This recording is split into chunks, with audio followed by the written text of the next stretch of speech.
Bom dia a todos. Eu queria somar, né, a isso que a Estela acabou de dizer, iniciando a mesa, da minha satisfação de estar aqui e da satisfação que soma até o acolhimento do meu trabalho para participar dessa mesa e dessa interface, né, entre narração, espaço, cidade e das aproximações aí entre história e arquitetura. Né? Eu espero que o texto que eu estou trazendo corresponda, né, às expectativas que foram, aí, de certa forma, criadas. Né? Então, esse texto ele tem por base, na verdade, dois trechos bastante pequenos, o título, né, Narração, Espaço e Conformação de Cidades, para pensar o Rio de Janeiro na forma como ele é apresentado por Gastão Cruz, num texto de 1949, que depois foi reeditado na década de 60, quando da comemoração do 4º centenário da cidade do Rio de Janeiro. E um trecho também do São Paulo por Hernani Silva Bruno, de 1954, que também era comemorativo do 4º centenário da cidade de São Paulo.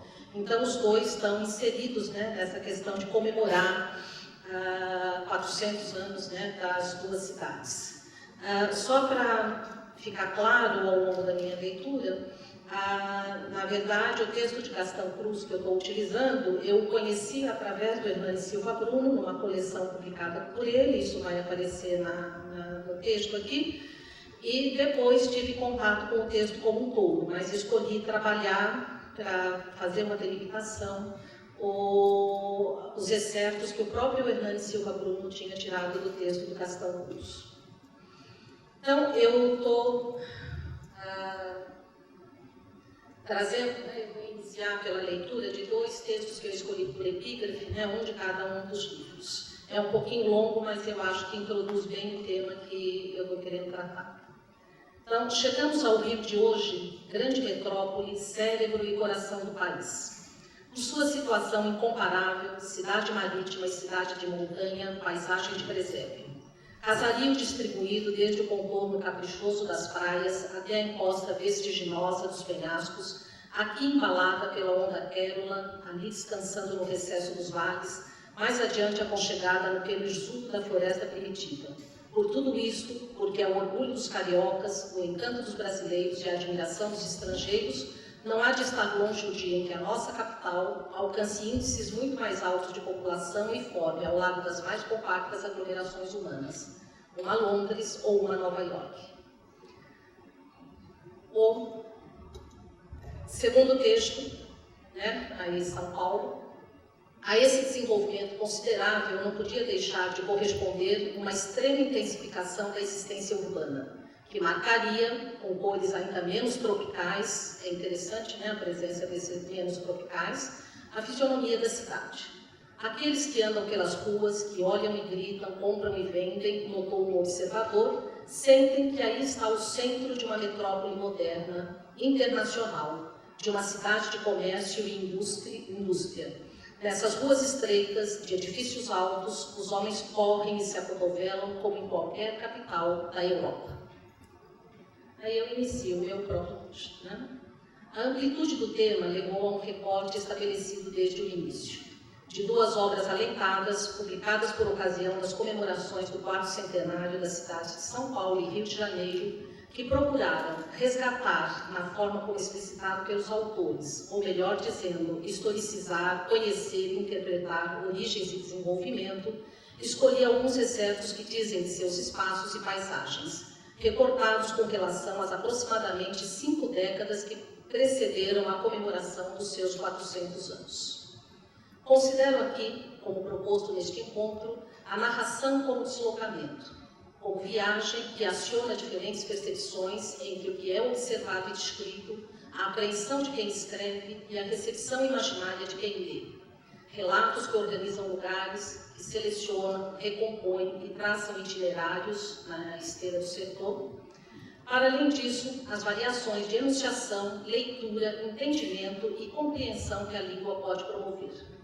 Leio Hernani Silva Bruno e Gastão Cruz, que foram leitores de um incontável número de outros autores, de escritos e de representações das cidades, cuja idade e passagem do tempo propõem comemorar. Leio Cruz a partir do recorte elaborado por Bruno, que o escolheu na perspectiva da composição de um mosaico da nação através de sua literatura. Considerando as epígrafes, vemos que ambos enfatizam elementos que se tornaram icônicos como imagem e representação dos espaços, cidades. Ambos visualizam e elaboram a aproximação do Rio de Janeiro e São Paulo a capitais cosmopolitas ou, mais diretamente, a Londres e Nova York. Ambos conferem ênfase às reformas urbanas que haviam marcado a passagem do século e que haviam direcionado o desenvolvimento que então se reconhecia como positivo para o caminho que vinha sendo trilhado e em termos de projeções futuras. O recorte proposto toma em consideração a perspectiva mais ampla de estudos sobre o Brasil, em que consideram a sua conformação e visualidade como paisagem pela estreita associação país-paisagem, pelas imagens locais e por imaginários construídos que se firmam como memória e como história. A coleção Histórias e Paisagens do Brasil foi organizada por Hernani Silva Bruno em 10 volumes em que reuniu textos de vários gêneros, relatos de viajantes, crônicas, contos, memórias, trechos de romances. Como idealizador, realizou a escolha dos textos, redigiu notas e elaborou introdução sobre cada uma das regiões em que dividiu o território brasileiro. Textos através dos quais procurou dar a conhecer o Brasil. Excertos de escritos que descortinam lugares e histórias reais e imaginárias, com privilégio para as paisagens, denotativas da supremacia da natureza sobre o urbano. O urbano, aparece de forma diminuta na coleção como um todo, de forma que o volume de que retiro o texto de Cruz acaba por chamar a atenção, se não do leitor, do historiador preocupado com o entendimento do Brasil que se propõe. Trata-se do volume 5, intitulado A Cidade, o Mar e as Serras, Espírito Santo, Rio de Janeiro e Guanabara. Os excertos de Cruz são apresentados como crônicas e receberam significativamente o título Subúrbio, Favela, Samba. O título é atribuído pelo Bruno, ele não está presente no texto do Gastão Cruz, né, nos volumes dele. Curiosamente, no volume 6, que Bruno organizou sobre São Paulo, o Planalto e os Cafezais, São Paulo, não há referência à cidade. Enfatiza-se o interior.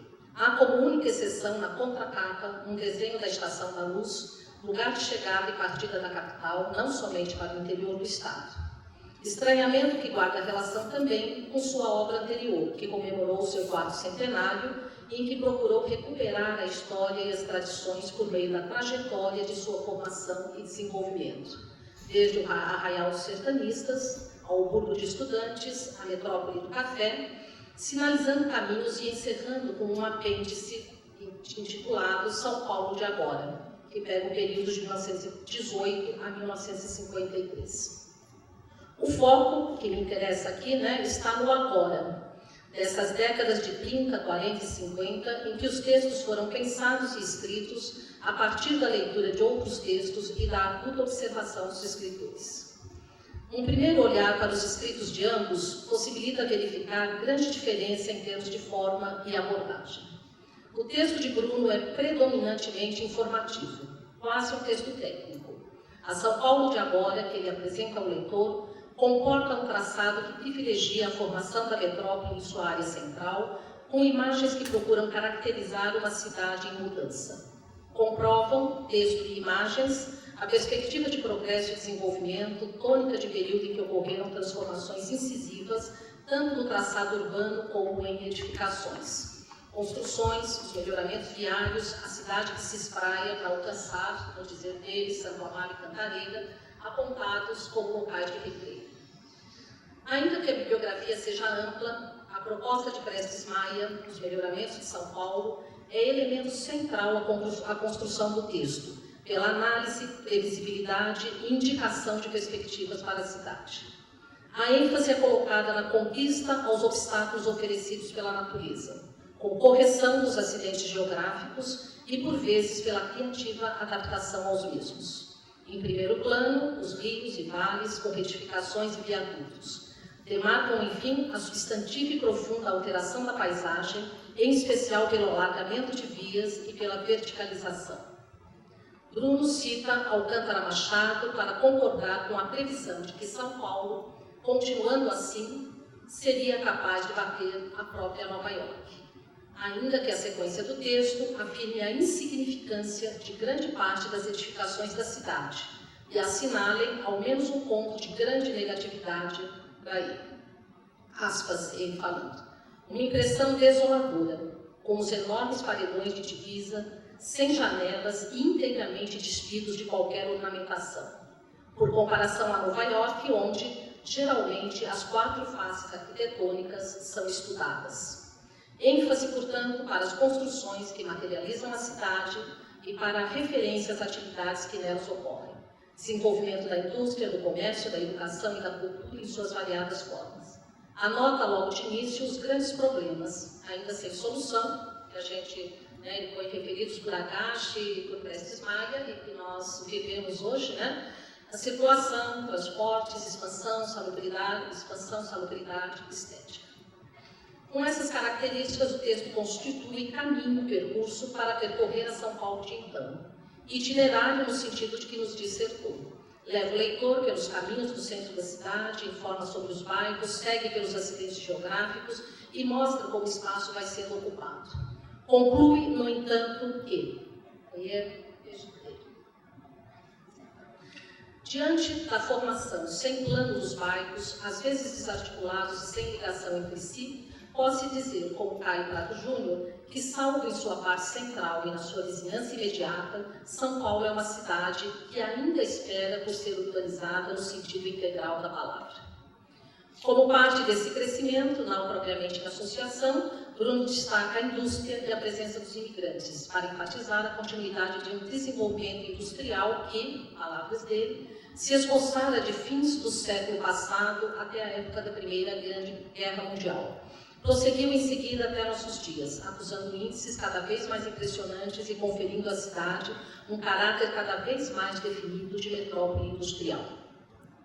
Desenvolvimento acompanhado pelo crescimento vertiginoso da população, que manteve e acentuou o contraste pronunciado entre as residências dos bairros aristocráticos e as dos bairros populares. A cidade, que contava menos de 60 mil edificações em 1918-19, estava com quase 100 mil em 1928, com mais de 230 mil nas zonas urbana e suburbana em 1944. E seguramente agora, década de 50, com mais de 300 mil. O que contribuiu para definir a casa, e palavra dele, paulistana, como verdadeiro, aspas, também palavras dele, carnaval arquitetônico. Esse carnaval arquitetônico ele remete para Monteiro Lobato. Os imigrantes são referidos pela sua localização geográfica na cidade, em meio à constatação de moradias coletivas, resultado da concentração industrial e do crescimento da população. Predominavam, no entanto, em determinados distritos urbanos. Ele cita Bela Vista, Bom Retiro, Consolação e vários outros, em que os sobrados velhos com porões habitáveis facilitaram, em certas zonas da cidade, como aquelas mais densamente povoadas por sírios e por japoneses, nas imediações do centro, a formação de cortiços. A dinâmica da cidade ocorre no centro, geográfico e cultural.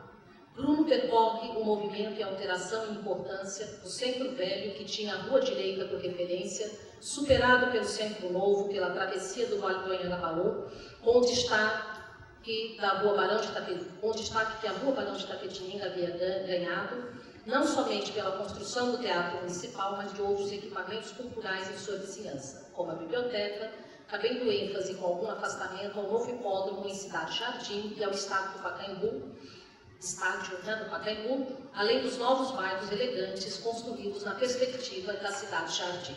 Então a gente vê que ele vai fazendo um mapeamento bastante significativo da cidade. Finalmente, a não ser, ou mesmo que tenha sido intencional, o texto parece interrompido quando chegamos ao seu final, na página 1382, deixando ao leitor a sensação de incompletude, de um texto não finalizado, talvez inacabado, como a própria cidade de São Paulo, que ele toma por referência. Aí eu tomo por ponte entre um e outro texto, entre uma e outra cidade, as ilustrações que seguem. Então, essas duas imagens, elas mostram, acho que ela ilustra bem a questão que ele tinha colocado, das empenas cegas sobre São Paulo. e uma imagem aí que é um pouco clássica, né, do Rio de Janeiro. As duas são Ricos de Pena, que fazem parte de ambos os rios. O contraste das imagens aparece naturalmente natural. São, no entanto, paisagens idealizadas com relação aos referenciais definidos e informados pela tradição. Realçam e repõem diferenças entre as cidades, em especial pela maior visibilidade da natureza e pelo efetivo apelo do mar e da vegetação que, no Pico de Pena, sugerem cor e luminosidade para a segunda delas, em detrimento da primeira. A ilustração sobre São Paulo fecha a visão, aproximando o olhar das edificações e realçando o que no texto aparece como defeito, as empenas cegas, sem tratamento arquitetônico, formadas por linhas verticais paralelas. Alguns traçados ondeados aparecem no céu entrevisto por entre os espaços dos edifícios. A do Rio de Janeiro abre-se para a junção praia, Bahia e morro, enlaçando o conjunto das edificações qual uma moldura, de forma a realçar os diversos planos e elementos, água, ar, terra e fogo.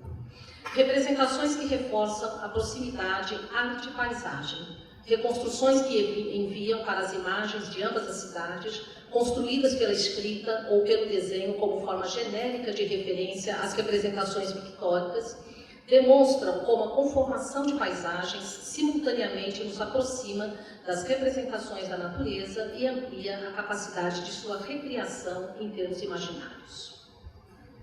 Aí, subúrbio, favelas, samba, né? Seria o próximo texto. Como já afirmado, foi o título escolhido por Hernani Silva Bruno para nomear os pequenos excertos que recortou de Aparência do Rio de Janeiro. O texto de Cruz, que tem o nome, né, de Aparência do Rio de Janeiro, é bastante amplo, documentado e ilustrado, acompanhando as transformações que foram alterando a cidade ao longo da primeira metade do século XX, a partir da reforma de Pereira Passos e do crescimento da cidade. Bruno, em sua escolha, passa ao largo da reforma urbana e das alterações físicas para concentrar-se nos aspectos que resultaram em alterações nas formas de uso da cidade ou das diferentes cidades contidas na cidade. Inicia por trecho que, em certa medida, pode ser contraposto à epígrafe inicial pela afirmação do meio físico do Rio como compartimentado, com bairros, aspas, distribuídos por vales e separados por montanhas e morros, de forma que os bairros tendem a ganhar vida própria pelo afastamento do centro, em prejuízo do coração da urbe. E de início já fica claro o distanciamento entre o seu próprio texto sobre São Paulo, em termos de estrutura e organização, com relação ao de Cruz, em que, paralelamente à geografia da cidade e ao seu desenvolvimento urbano, ocorre enorme ênfase à relação centro-subúrbio e, para além disso, centrada no trânsito cultural. As referências aí são outras. Após a caracterização inicial de isolamento físico proporcionado pelo meio entre o centro e os subúrbios, dá-se ênfase à construção e expansão dos meios de comunicação que os colocam em contato. Em 1858, ocorreu a inauguração do primeiro trecho da Estrada de Ferro Central do Brasil, entre a estação inicial e Cascadura, e os primeiros trens da Leopoldina começaram a correr em 1886. Para dizer dos subúrbios, Cruz elaborou um resumo de Policarpo Quaresma, até por considerar que Lima Barreto teria sido o autor ideal de uma crônica sobre os mesmos. Próximo. Os subúrbios do Rio são a mais curiosa coisa em matéria de edificação. Nada mais irregular e caprichoso. As casas, sem qualquer plano, surgiram como se fossem semeadas ao vento. Há para todos os gostos, e construídas de todas as formas. Junto de uma choupana de pau a pique, coberta de zinco ou mesmo de palha, levanta-se a casa de roça, com varanda e colunas de estilo pouco classificado. Continua por afirmar que esse subúrbio de que fala Lima Barreto é apenas o eslum dos subúrbios, pois existem os subúrbios da chácara, do sobrado avarandado com jardim à frente e do chalezinho alambicado, além de indicar que, para além do subúrbio, há ainda o sertão carioca. Aspas. Buscando dar delimitação precisa, melhor será compreender a nossa zona rural nos distritos de Jacarepaguá, Campo Grande e Santa Cruz, mesmo que em cada um deles e cada vez mais se patenteiem aspectos suburbanos e até citadinos. Compondo o conjunto, os morros, cujo contorno forma e informa a paisagem do Rio. De perto, mostram as favelas em todo o seu significado, marcando a paisagem em termos físicos e culturais. De longa data, tanto na Zona Norte como na Zona Sul, os morros da cidade, que não faltam em todos os bairros e para todos os gostos, vêm sendo habitados pela nossa gente mais pobre. São as chamadas favelas, amontoados de casebres e choças feitos ao Deus dará. A referência maior é a Mangueira, lugar, que é onde ele vai terminar o texto dele, de muitas desordens. Mas também, aspas, um dos focos da nossa música popular, que nem sempre vem de lá, que, se nem sempre vem de lá, para lá muitas vezes se volta nos seus versos, pela poética e ritmo do samba. A parte final, recortada por Bruno, conduz da favela samba ao carnaval, ou melhor, aos carnavais e ao seu significado para a cidade, pela multiplicação de blocos, cordões e ranchos, pelo aparecimento em 1917 da primeira música impressa com o nome de samba, pelo telefone de Donga, e um pouco mais tarde, o continuador senhor Noel Rosa. Lembranças da Praça 11, em uma hora desaparecida e hoje canestramente ressuscitada, em que na segunda-feira gorda, entre muita luz e muita cor, e num tumultuar constante de danças e cantos, era de praxe que por ali desfilasse quanto bloco, cordão ou rancho existisse na cidade, ostentando garbosamente seus estandartes. Filhos do deserto, aborrecidos do realengo, novo cupido de ouro, flor do caju, ele enumera 40 blocos, seguidos de 2 etcéteras e da frase, aspas, é dele, como se vê, é todo o Rio de Janeiro marcando encontro na Praça 11. Duas cidades, no último parágrafo, 2 relatos sobre cidades, 2 modos de acercar-se do que são as cidades e do que dizem e transmitem aos homens. Escritos que traçam itinerários e descrevem paisagens, textos, fotos e ilustrações. Bruno, que na São Paulo de agora enfatiza os elementos propulsores do seu crescimento e desenvolvimento, a pensar os excessos de aparência do Rio de Janeiro de cruz, confere ênfase especial, mais que ao concreto da cidade, às manifestações da cultura que nela tem existência, aos contatos entre homens e aos múltiplos territórios que conformam sua convivência.